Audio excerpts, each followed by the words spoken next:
Tolong Wit, tolongin aku. Minta tolong apa sih? Udah tenang aja, gue pasti bantuin kok. Aku dipasung Wit, aku gak bisa bergerak. Seketika Widi ingat dengan mimpinya semalam. Loh, dipasung?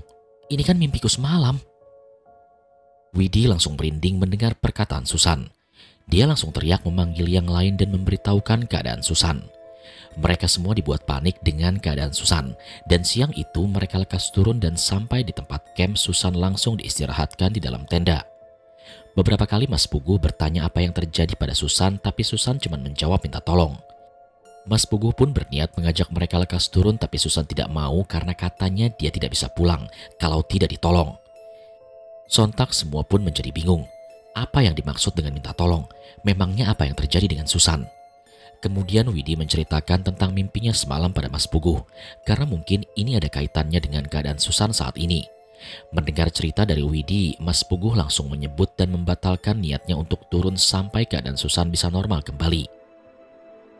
Kalian semua bantu doa ya, semoga Susan bisa tertolong. Emangnya Susan kenapa Mas? Tanya Tito. Setengah dari sukma Susan ada di alam lain, tapi kalian tenang aja, karena akan ada yang menolong Susan. Siapa Mas? Orangnya aku gak tahu persis, perawakannya seumuran aku, dan sekarang lebih baik kita bantu doa aja. Penjelasan Mas Puguh itu membuat yang lain merinding. Mereka semua berdoa untuk Susan dan sampai sore hari keadaan Susan masih seperti itu. Dia hanya diam saja. Karena sudah sore mereka pun putuskan untuk menginap lagi semalam. Malam itu sebagian dari mereka tidak tidur untuk menjaga Susan. Sebenarnya Widi ingin ikut begadang bersama mereka untuk menjaga Susan. Tapi malam itu ia merasa sangat ngantuk dan tidak bisa ditahan. Dia pun pamit kepada yang lain untuk tidur di dalam tenda. Dan setelah tertidur, mimpi yang semalam pun berlanjut. Di tempat yang sama, Widi tidak melihat keberadaan Susan. Orang-orang aneh yang pernah ramai di sini pun sudah tidak ada. Semuanya nampak sepi dan hanya tinggal kayu bekas Susan yang dipasung yang terlihat. Widi kemudian pergi dari tempat itu dan di tengah-tengah perjalanan ia menjumpai sebuah bangunan. Dia pun masuk ke dalam bangunan itu dan di dalamnya dia melihat ada sebuah peti mati yang terbuka. Terdengar suara Susan menangis di dalam peti mati itu, dan ternyata benar, di dalam peti mati itu Susan dalam keadaan terbaring.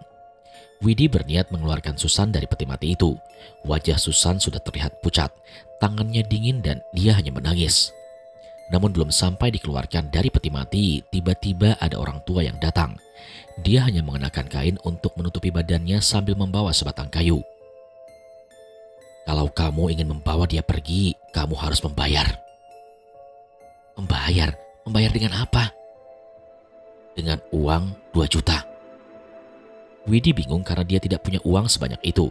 Dia kemudian merogoh sakunya dan hanya menemukan uang 2.000 perak. Aku cuma punya uang ini. Kalau begitu, kamu tidak bisa membawa dia pergi dari sini. Tegas orang tua itu. Lalu dari belakang tiba-tiba ada orang yang datang dan dia memberi Widi uang untuk menggenapi uangnya menjadi 2 juta. Kalian tahu siapa orang yang ngasih uang itu? Dia adalah pendaki cowok yang ketemu Widi di mimpinya kemarin dan yang bertemu Widi di pos kondang Amis. Setelah menggenapi uang Widi menjadi 2 juta dan dia langsung kasih uang ke orang tua tadi. Dan setelah itu ia pun mengizinkan Widi untuk membawa Susan. Widi, Susan, dan pendaki cowok itu keluar meninggalkan bangunan itu. Mereka berjalan menuju sebuah lorong. Semakin ke dalam lorong ini semakin gelap dan dalam kegelapan itu Widi kehilangan Susan dan pendaki cowok tadi. Terdengar suara berisik di sekitarnya dan dia pun terbangun. Bangun-bangun teman-teman yang lain sibuk dengan Susan yang sudah kembali seperti sedia kala. Susan pun menangis dan meminta pulang. Kejadian dalam mimpi tadi masih teringat jelas di dalam kepala Widi.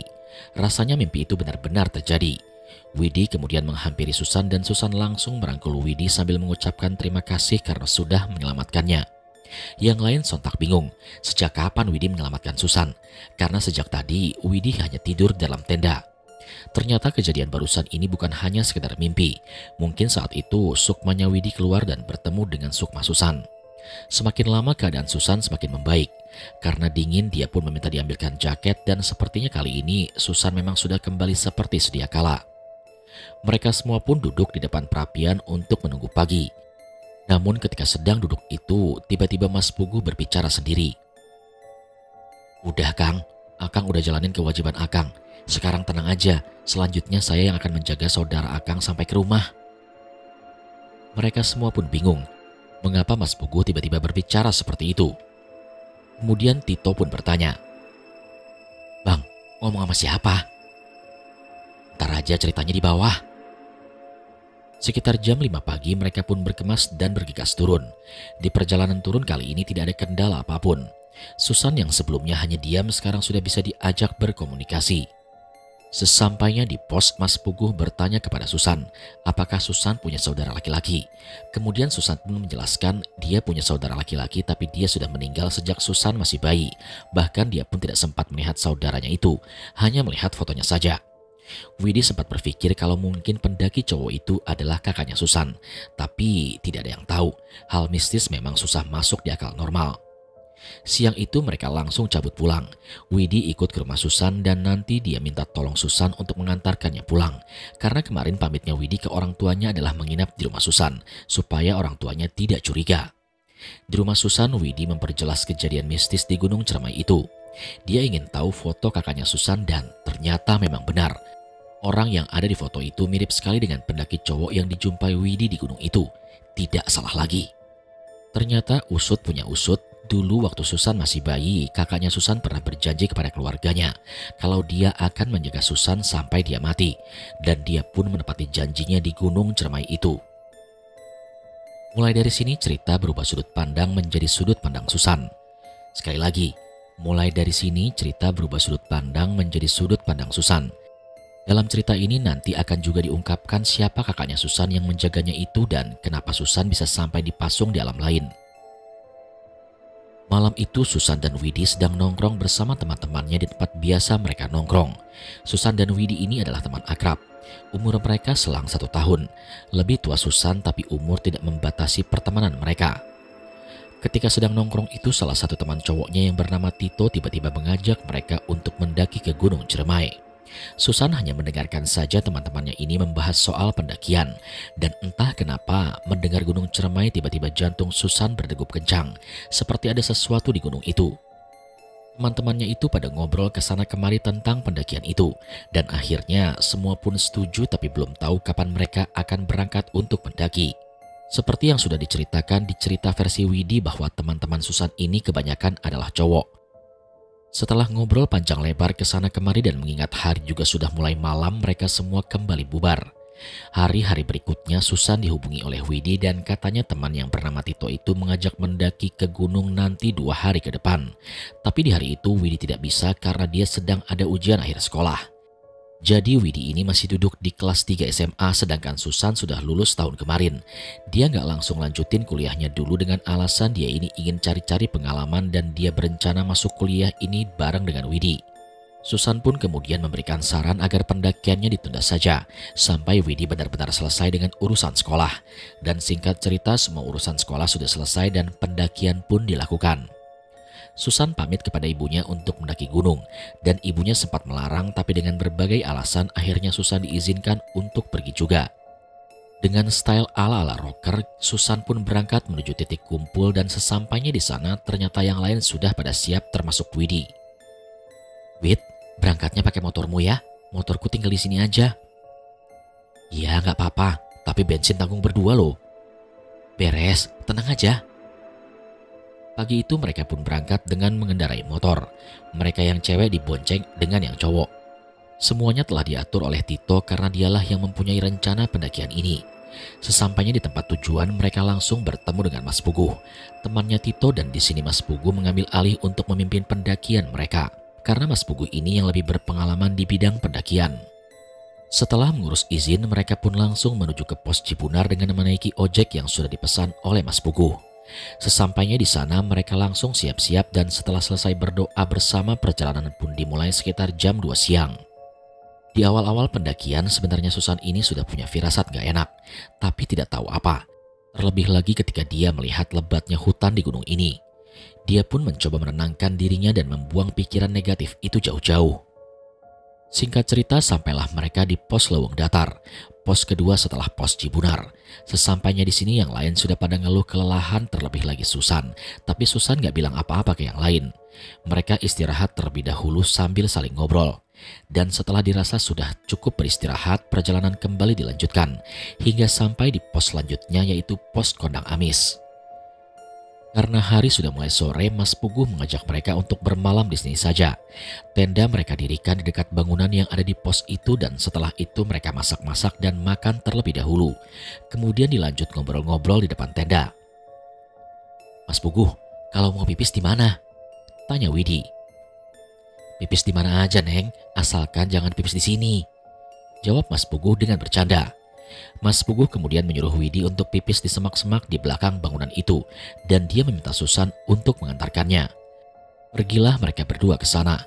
Selagi Widi pipis, Susan menunggunya sambil bersandar di pohon. Namun saat sedang menunggu Widi selesai pipis, tiba-tiba seperti ada sesuatu yang jatuh di sebelahnya.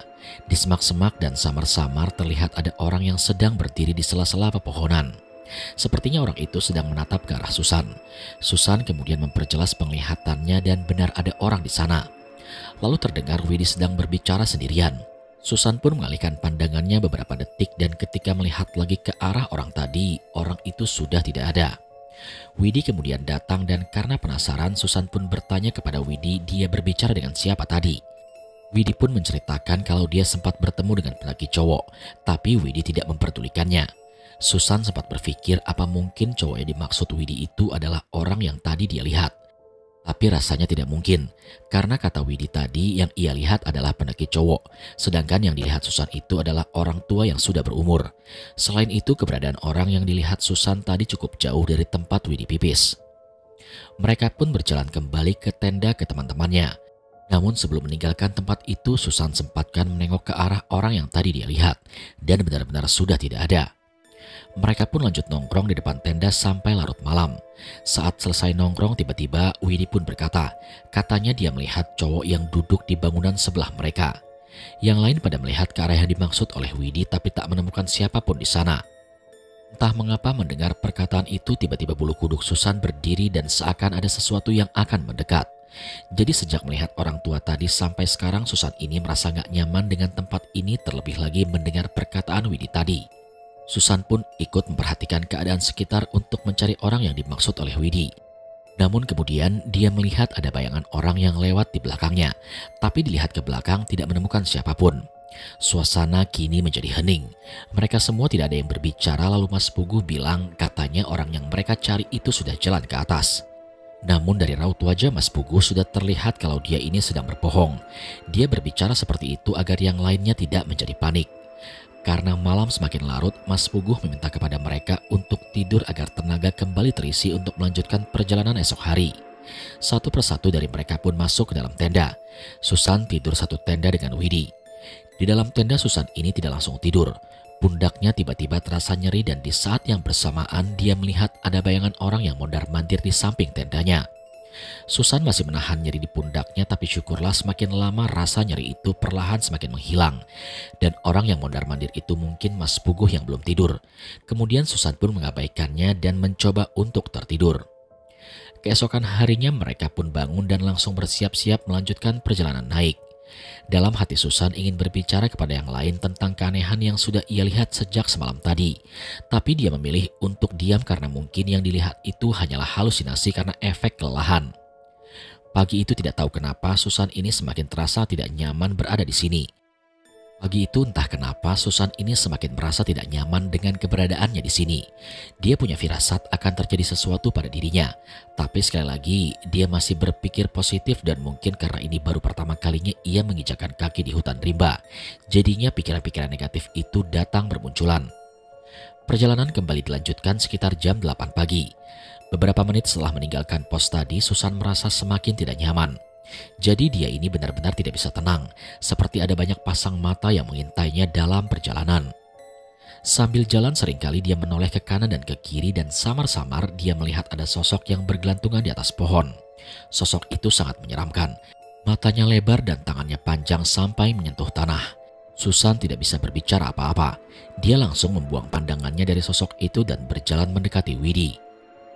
Semakin lama langkah kaki Susan semakin terasa berat dan di bagian pundaknya ini terasa seperti ada yang mencengkram dengan sangat erat. Seakan-akan di atas tasnya ini ada sesuatu yang memberatkan jalannya. Singkat cerita, sampailah mereka di pos kuburan kuda. Mas Puguh mengajak mereka untuk istirahat terlebih dahulu di sini. Susan sudah merasa lega karena setidaknya dia bisa beristirahat. Tas dilepasnya dari punggungnya dan tasnya ini tidak terlalu berat, tapi entah kenapa terasa sangat mencengkram di atas pundak. Mereka semua pun terduduk lelah sambil makan beberapa cemilan. Lalu tiba-tiba Widi pun nyeletuk. Katanya dia melihat ada pendaki cowok yang lewat di sebelah mereka, tapi tidak melihat apapun dan siapapun di sana. Ini si Widi apa-apaan sih? Bikin suasana jadi horor aja, batin Susan kala itu. Mas Puguh pun mencairkan suasana. Dia berkata kalau pendaki yang dimaksud oleh Widi tadi sudah jalan ke atas. Padahal sebenarnya Mas Puguh ini tidak melihat siapa-siapa. Setelah dirasa cukup beristirahat, Mas Puguh pun mengajak mereka untuk melanjutkan perjalanan. Dalam perjalanan kali ini, Susan merasa lebih tenang dari sebelumnya. Jalannya sudah terasa enteng dan pundaknya juga tidak sudah terasa berat. Singkat cerita, sampailah mereka di tanjakan Bapak Tere.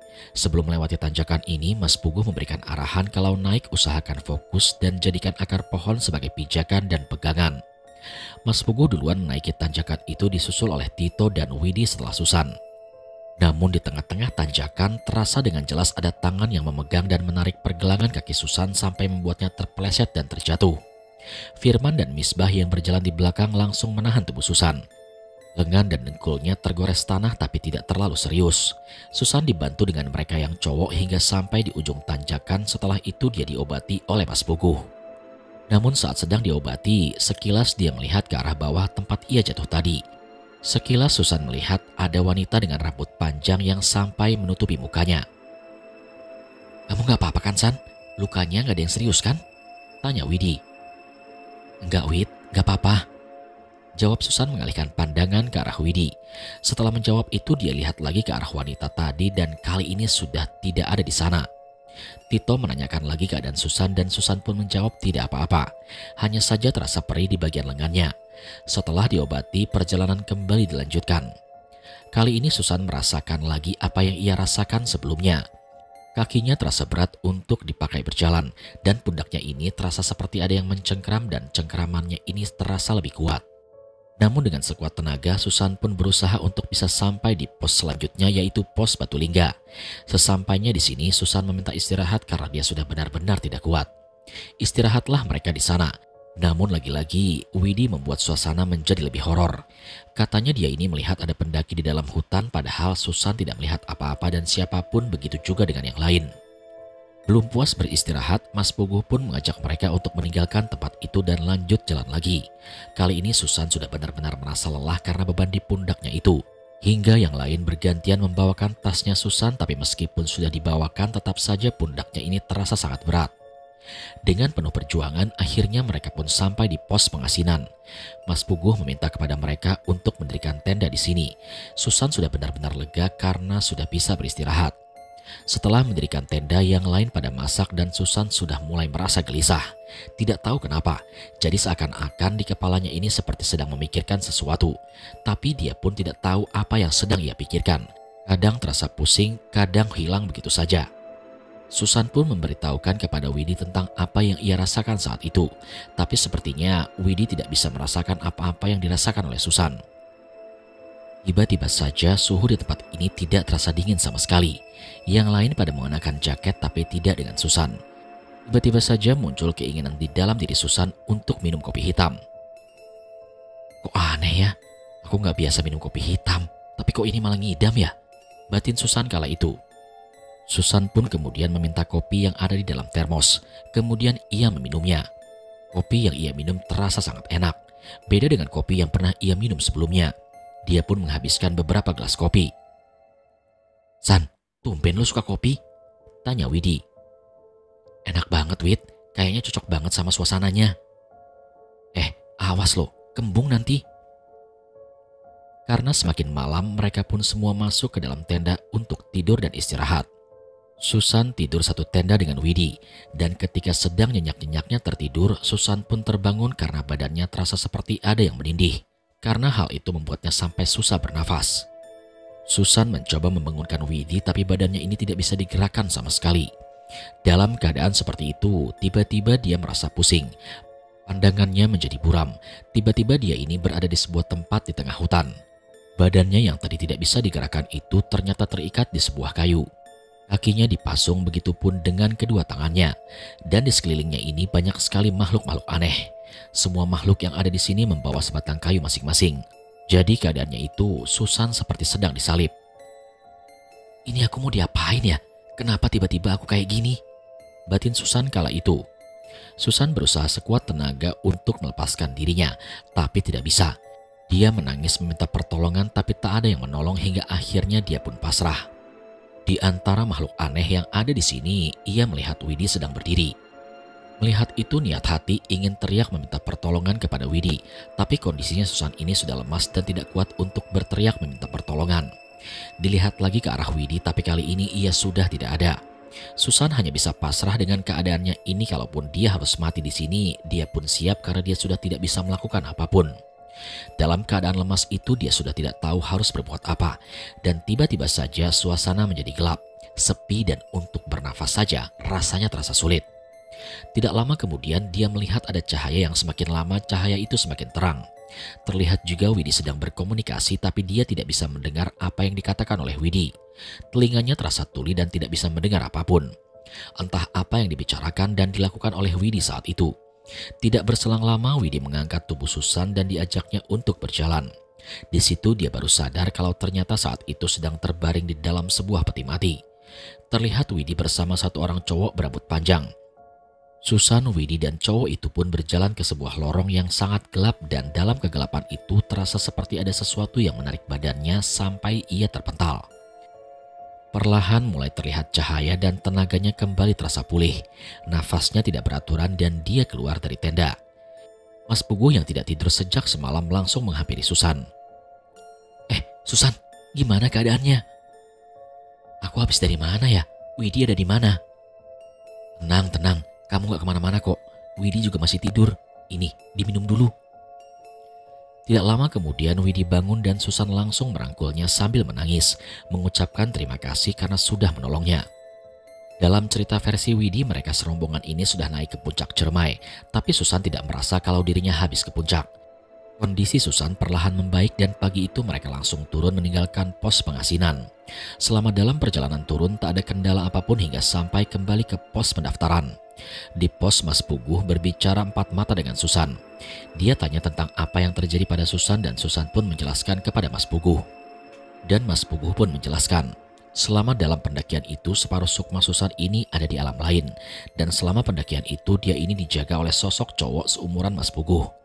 Selama sukma Susan berada di alam sebelah, yang menjaga raganya adalah cowok itu, dan kalau tidak ada cowok itu, bisa-bisa raga Susan ini dikuasai makhluk lain penghuni gunung ini. Efeknya bakal sering kesurupan. Susan masih belum paham betul dengan apa yang dikatakan oleh Mas Puguh. Siang itu mereka langsung pulang dan sesampainya di rumah Widi menjelaskan hal yang hampir sama dengan Mas Puguh. Penjelasan Widi itu mengingatkan Susan dengan kakaknya yang sudah tidak ada. Meskipun tidak pernah melihat kakaknya secara langsung, tapi ciri-ciri yang dijelaskan Widi itu mirip sekali dengan foto kakaknya. Beberapa hari kemudian dia pun bertanya tentang kakaknya kepada ibunya. Kamu kenapa tiba-tiba tanya tentang kakakmu? Apa kamu habis mimpi ketemu dengan dia? Iya Bu, aku mimpi ketemu kakak. Dan kakak juga yang menjagaku saat pendakian kemarin. Kemudian ibunya sedikit menceritakan tentang kakaknya kepada Susan. Dulu semasa hidup kakaknya ini bisa dibilang anak yang bandel. Suka nongkrong sampai larut malam dan suka mabuk-mabukan. Tapi dia ini orangnya sangat peduli dengan keluarganya. Terlebih lagi ibunya. Sebut saja nama kakaknya itu adalah Alam. Saking sayangnya kepada keluarga, Alam sampai rela menjaga ibunya saat mengalami sakit beberapa tahun yang lalu sebelum Susan dilahirkan. Alam pernah bilang kepada ibunya kalau dia ini ingin sekali punya adik perempuan dan Tuhan pun mengabulkan keinginannya. Ketika Susan masih bayi, Alam selalu ada di sampingnya, dan ketika Susan menangis, cuma Alam yang bisa menenangkan. Sampai pada suatu ketika dia berjanji kepada ibunya kalau dia akan menjaga Susan sampai dewasa dan sampai Susan menemukan pasangan hidupnya. Seumur-umur baru kali ini Susan menangis mendengar cerita tentang keluarganya. Kini hari berganti hari. Tahun ini Susan ingin menjadi orang yang lebih baik lagi. Dia dan Widi hijrah ke Jogja untuk melanjutkan pendidikan yang sempat tertunda 1 tahun. Di Jogja dia tinggal satu kosan dengan Widi, dan ketika tinggal di kosan itu, ibu kosnya Susan pernah bilang kepada Susan kalau dia ini gak sendiri, ada yang menjaganya yaitu Corin kakaknya. Jadi ibu kosnya Susan ini kebetulan paham dengan hal-hal gaib. Dia sering membantu orang-orang yang terkena gangguan gaib. Dari sini Susan semakin yakin kalau kejadian di Gunung Ciremai saat itu mungkin memang benar. Kakaknya masih menjaga Susan sampai detik ini.